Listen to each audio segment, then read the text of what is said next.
9470kHz, 9470kHz. 여기는 RBS입니다. 대한민국 헌법 제3조. 대한민국의 영토는 한반도와 그 부속 도서로 한다. 북한에 있는 동포 여러분도 헌법상 대한민국 국민입니다. 혹시 지금 북한을 탈출한 분들 중에 중국 외에 태국, 라오스 등 제3국에 계시다면 대한민국을 국적으로 이야기하십시오. 대한민국, 사우스 코리아라고 이야기하십시오. 그리고 제3국에서 대한민국 대사관을 찾아가시면 됩니다. 대한민국 대사관을 찾아가세요.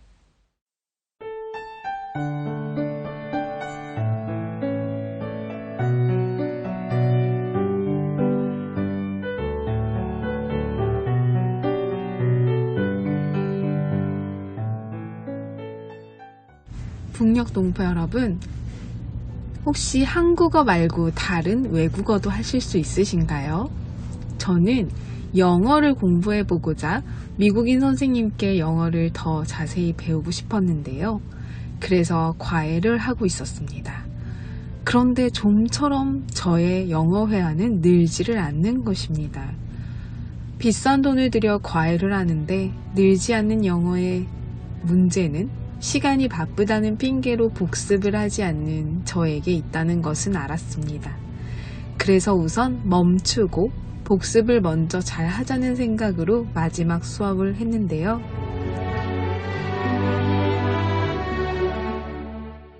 저의 영어 선생님은 서양인입니다. 미국의 선교사로부터 복음을 전함받은 한국. 처음엔 북한이 평양 대붕으로부터 남한까지 기독교의 꽃을 피워주기까지 기독교의 국가 미국에서 온 선생님께서 기독교인이 아니라고 하였습니다. 선생님은 한국 남자를 만나 결혼을 하고 이곳에서 아이를 낳고 한국에서 13년째 살고 계시는데 이곳에서 미국에선 경험하지 않았던 조상들에게 지내는 제사까지 매년 지낸다고 하는 이야기를 듣고 저는 복음을 다시 전해야 된다고 생각했습니다. 미국의 빚진 마음을 갚아야 된다는 생각이 들었습니다. 마지막 수업인데 성경책을 꼭 선물하고 싶었습니다. 그런데 수업 시간에 딱 맞춰가서 성경책을 구매할 시간이 없었지요. 나중에 드려야겠다고 생각하고 학원에 들어선 순간 선생님께서 오늘 수업은 1시간 뒤부터라고 합니다. 제가 1시간을 모르고 빨리 간 거죠. 그래서 시간이 주어진 뒤 저는 가까운 서점으로 가서 영어로 된 성경책을 구매했습니다. 그리고 선생님께 마지막 수업을 마치며 감사하다고 선물을 드렸습니다. 그리고 말했습니다. Jesus saves you. Jesus loves you. 예수님은 당신을 구원하셨습니다. 예수님은 당신을 사랑하십니다. 그리고 이 라디오를 전하면서 이런 마음이 들었습니다. 우리 북녘 동포 여러분께도 지금 가까이 있다면 성경책을 사서 전하고 싶다 라는 마음이요. 그러나 RBS가 있어서 얼마나 감사한지 모르겠습니다. 지금 이 소식을 들은 동포 한 분 한 분을 생각하면서 복음을 전환받는다고 생각하면 저는 참 감사합니다. 북녘 동포 여러분, 우리가 직접 만날 그날이 곧 올 것입니다.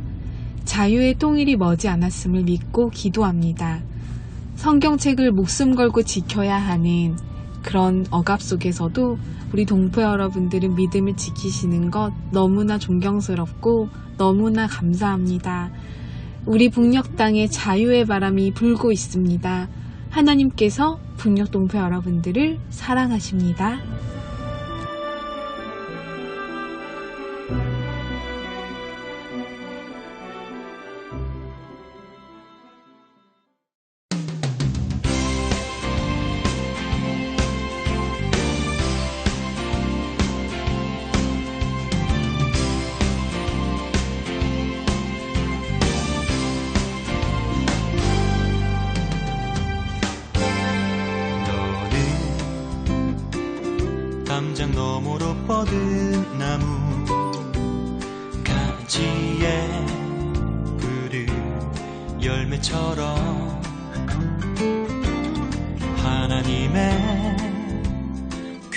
귀한 축복이 삶에 가득히 넘쳐날 거야. 너는 어떤 시련이 와도 능히 이겨낼 강한 발이 있어. 전능하신 하나님께서 너와 언제나 함께 하시리. 너는 하나님의 사랑, 아름다운 하나님의 사랑. 나는 널 위해 기도하며 내 길을 축복할 거야. 너는 하나님의 선물, 사랑스러운 하나님의 열매. 주의 품에 꽃 피운 나무가 되어줘.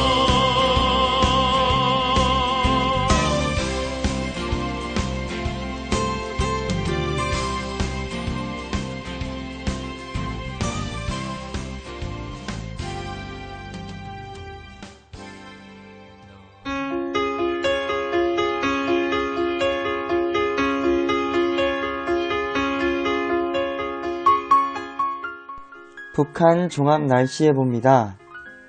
내일 전 지역 가끔 구름 많다가 오후부터 차차 흐려지겠습니다.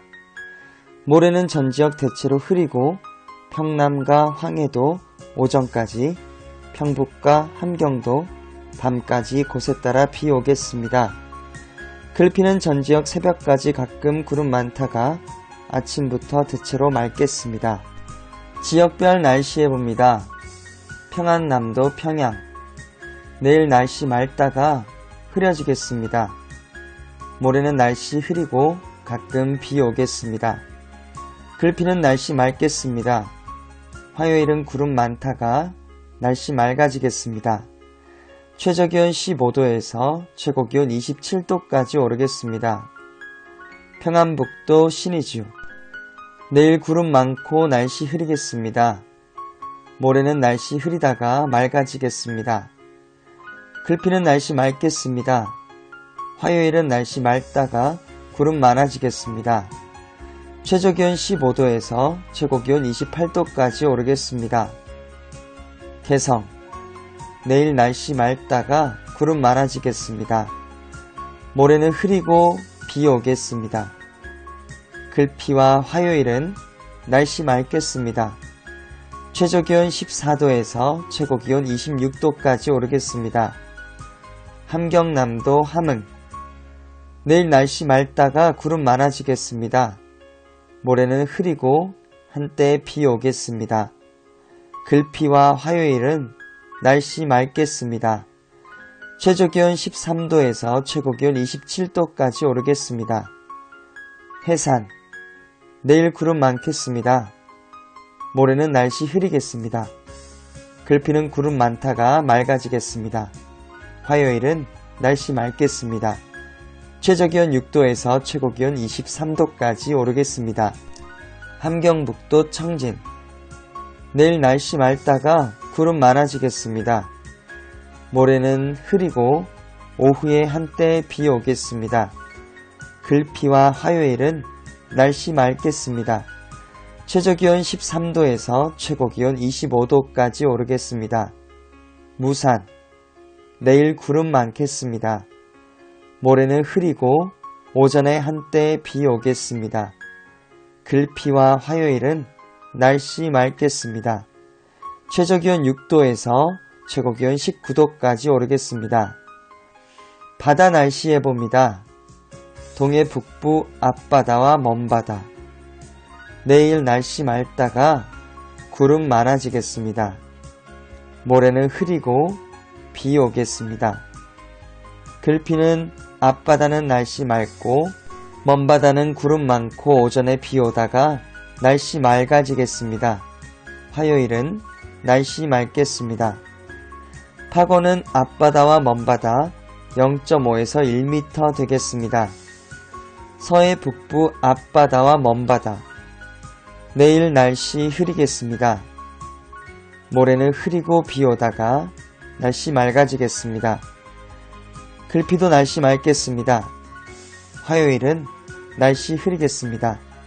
파고는 앞바다 0.5에서 1m, 먼바다 0.5에서 1.5m 되겠습니다. 오늘의 말씀. 그가 시험을 받아 고난을 당하셨은즉, 그가 시험을 받아 고난을 당하셨은즉, 시험 받는 자들을 능히 도우실 수 있느니라. 시험 받는 자들을 능히 도우실 수 있느니라. 그가 시험을 받아 고난을 당하셨은즉, 시험 받는 자들을 능히 도우실 수 있느니라. 히브리서 2장 18절 말씀. 아멘. 이상 날씨였습니다.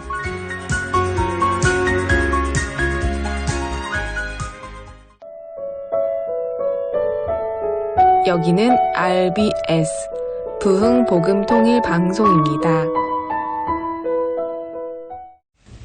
오늘은 북한을 떠나 거칠고 험한 여정 가운데 목숨을 여러 번 던지고 무사히 한국으로 와서 정착한 탈북민의 이야기를 드라마로 전해드립니다.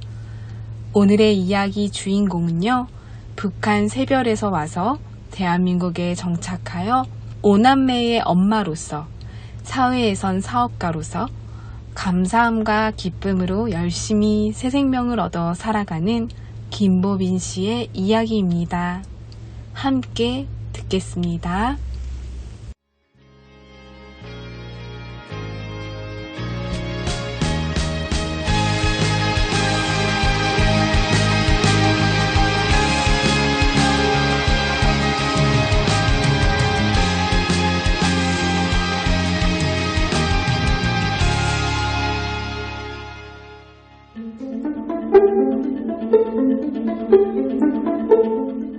숙모, 여기가 장평 아이요? 고사리 많다 했지 않습니까? 근데 여기 어째 하나도 안 보인다, 고사리가. 아직 아니다. 조금 더 가야 나온다, 고사리. 더 간다 했습니까, 지금? 얼마나 더 가야 되는 겐가? 내 북에 있는 곳인 줄 알고 따라왔는데 어째 중국까지 넘어가야 되는 겐가? 야, 진짜 저기까지 가면 무수게 있기는 한가? 네 걱정하지 말라, 법인아. 두마강을 넘어가야 있다. 저기만 넘어서 가면 진짜 돈을 벌어올 수 있다.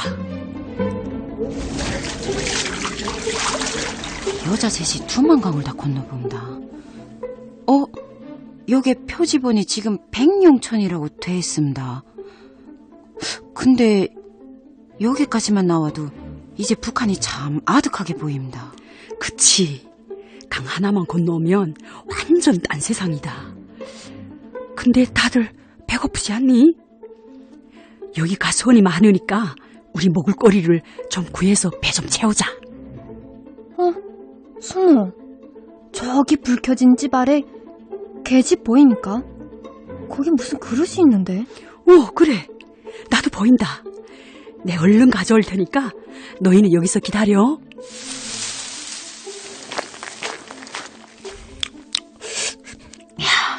근데 이거 완전 맛있다. 진짜 정신없이 먹었다. 그렇지 않습니까? 숙모, 근데 이 맛있는 게 왜 밖에 있습니까? 그러게. 혹시 밖에 두고 깜빡한 거 아니겠니? 근데 잠깐만. 에? 왜 그런가? 이게 개밥 아니니? 에? 개밥? 야, 이거 어찌 개가 사람보다 맛난 밥을 먹는 게니? 강 하나를 사이에 두고 저기 북조선은 저렇게 불도 없이 함흥천지인데다가 먹을 것도 없는데 강 하나 건너오니 여긴 개가 사람보다 더 잘 먹으니 세상 참 이상하다 진짜.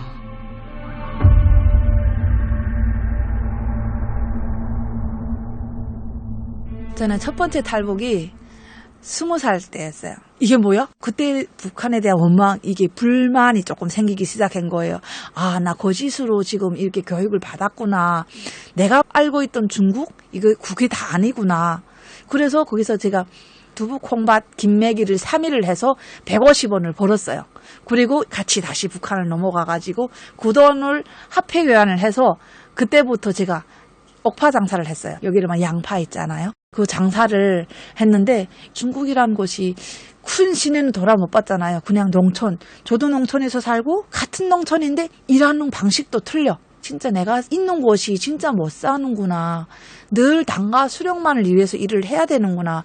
그때 조금 내가 변했던 것 같아요.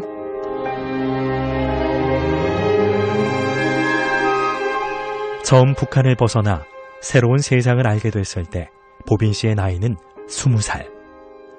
중국이라는 세계를 경험한 후 보빈 씨는 장사를 하며 돈을 벌 수 있었고 이후에는 몰래 사람들의 관상을 보며 경제적인 어려움을 해결해 나갔다고 합니다.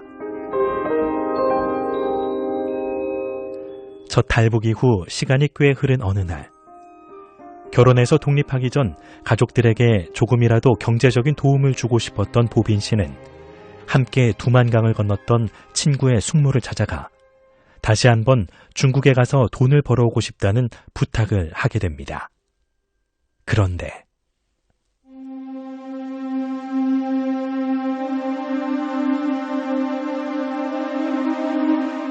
그때가 저를 팔은 거예요. 임신매매로.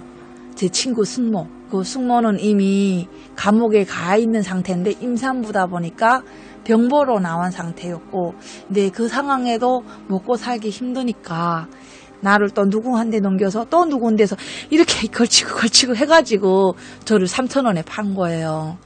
진짜 힘들었던 것 같아요. 그때 조선말 하는 여자가 하나 있었는데 여기는 그냥 가서 일을 못한다. 호적이 없으니까 우리를 보호해주는 가정이 있어야 된다. 그래서 너는 남자를 이렇게 얻어야 된다. 팔린다 말을 안 했어요, 저한테. 죽는 것도 내 마음대로 안 되는구나. 그래서 이제는 악착같이 살아야 되겠다. 내가 불안한 감 있잖아요. 고부 갈등. 그 가족의 갈등이 너무 심했어요, 제가. 근데 내가 왜 살아야 되지? 막 이런 상황에 있는데 경찰에서 10일만 있으면 애 나올 애를 5월 3일 날에 예정일이었거든요. 근데 4월 26일 날에 제가 잡힌 거예요. 지금 농사를 짓고 들어와서 샤워하고 청소하고 밥 먹고 있는데 경찰이 11명이 온 거예요.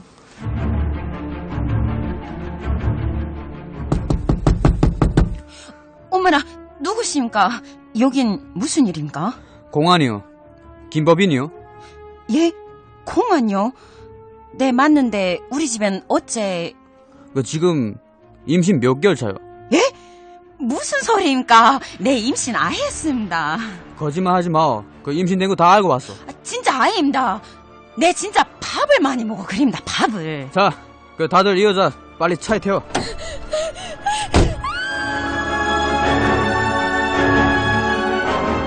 열한 명이 저를 들어가지고 차에다 던져가지고 이만한 주사바늘 배에라 욕고선에 낙태를 시키는 거예요.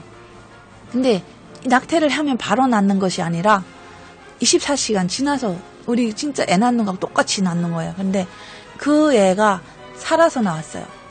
그럼 살아서 나왔으면 살려야 되잖아요. 근데 의사가 목을 눌러 죽인 거예요. 근데 그 애가 죽었는데 차라리 내 한 대 보이지 않았으면 덜 아프잖아요. 근데 다리를 들고 딸이라고 알려주면서 나 한 대 보여주는데 그 애가 혀를 가로물고 죽은 거예요. 그러니까 정신 상태는 저는 그걸 본 이상부터 내 정신이 아닌 거예요.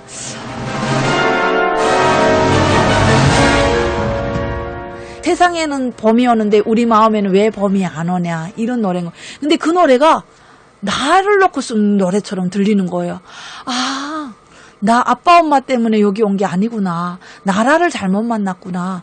그때부터 아빠 엄마한테 원망했던 것들이 이렇게 다 녹이면서 미안하다고. 근데 이미 아빠 엄마는 볼 수가 없고 늘 자책감에 살았던 거예요.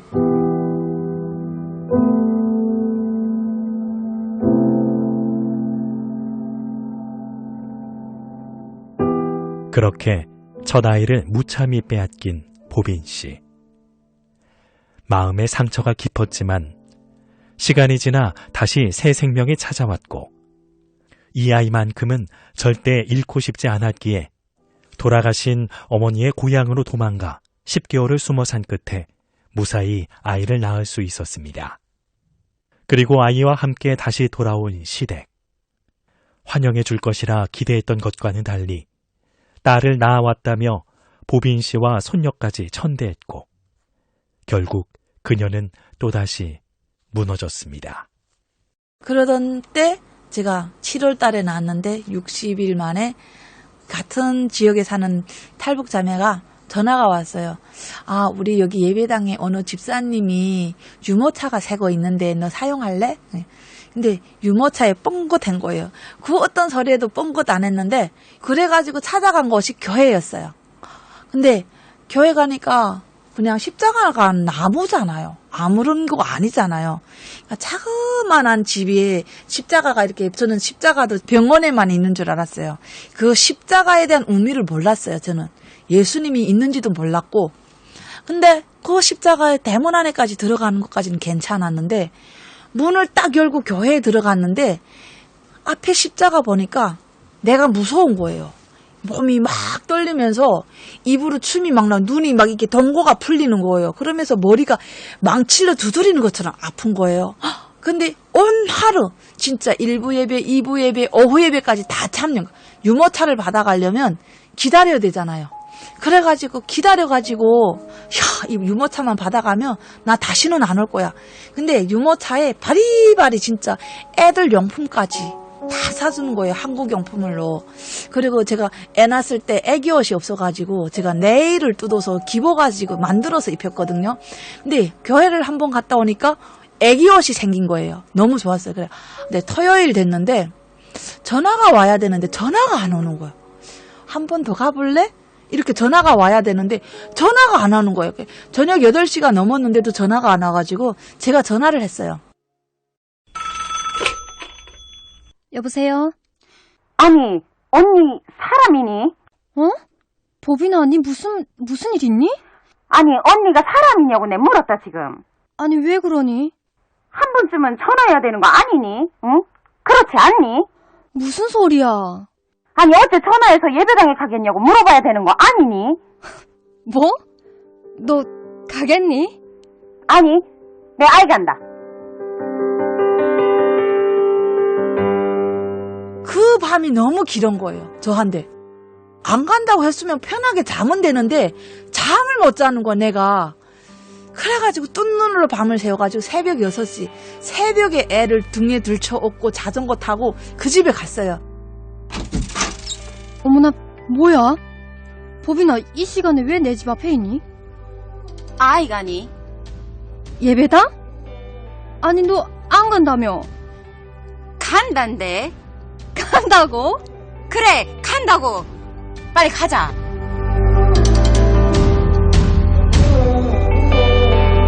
그때는 전도사님이 설교하는데 나를 놓고 계속 설교를 하는 거예요. 왜 나를 시험 들게 하냐고, 왜 나를 놓고 설교하냐고, 설교할 감이 그렇게 없냐고, 왜 한 주 동안 나를 놓고 설교하냐고. 막 3번째 주도 또 그리워지고. 그래서 4번째 주에 갔는데 늘 자세 거만해가지고 이렇게 가로뜨고 있던 내가 4주 되는 날에는 제일 앞에 나가서 설교를 듣는 거예요. 설교가 시작됐는데 잘못했습니다. 내가 잘못했다고 고백하는 거예요. 근데 입은 잘못했다고 했는데 속은 살아가지고 내가 뭘 잘못했냐고. 내 마지막에는 계속 잘못했다고 용서해달라고 막 그러는데 내 몸에서 막 토하기 시작되는 거예요. 그렇게 토하고 나니까 너무 평안한 거예요. 내 삶이 그렇게 편안해 본 적이 없어요. 그때부터 나 안에서 뭐가 빠져나갔구나. 아, 이제는 하나님이 있다는 거에 대해서 내한테 들어오는데 제일 먼저 들어오는 말씀이 뭐냐면 유모차를 받기 위해 어쩔 수 없이 갔던 교회에서 예수님을 만났고 아프던 몸과 마음이 치유되기 시작하며 느끼게 됐다는 보빈 씨. 특히 탈북민의 삶을 그대로 그려낸 듯한 찬양의 노랫말은 보빈 씨의 마음을 따뜻하게 어루만졌습니다. 그런데 왜 평화로운 시간은 오래가지 못하는 걸까요? 여느 때처럼 예배를 드리던 어느 날 공안이 그녀를 잡기 위해 교회에 들이닥쳤고 보빈 씨와 아이는 잡혀가게 됩니다. 모든 것이 끝났다 생각했지만 딸이 너무 어리니 이곳을 떠나 살라며 대가 없이 풀려나는 은혜도 체험합니다. 이후 보빈 씨는 이곳저곳 거처를 옮기다 연변까지 가게 됐고 그곳에서 좋은 집주인을 만나 백두산 가이드 일을 시작했습니다. 이제 자리를 잡아가나 싶을 때쯤 그녀에게는 또 다른 시련인 건강 문제가 찾아왔고 지친 몸과 마음으로 마지막 가이드를 하던 바로 그날. 근데 가이드님 혹시 탈북자예요?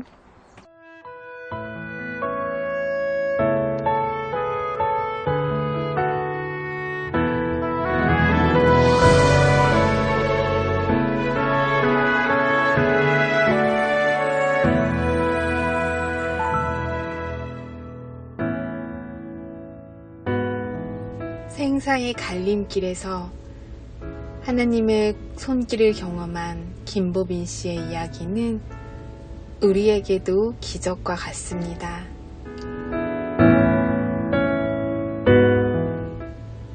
이어서 다음 주에 2부를 들려드립니다.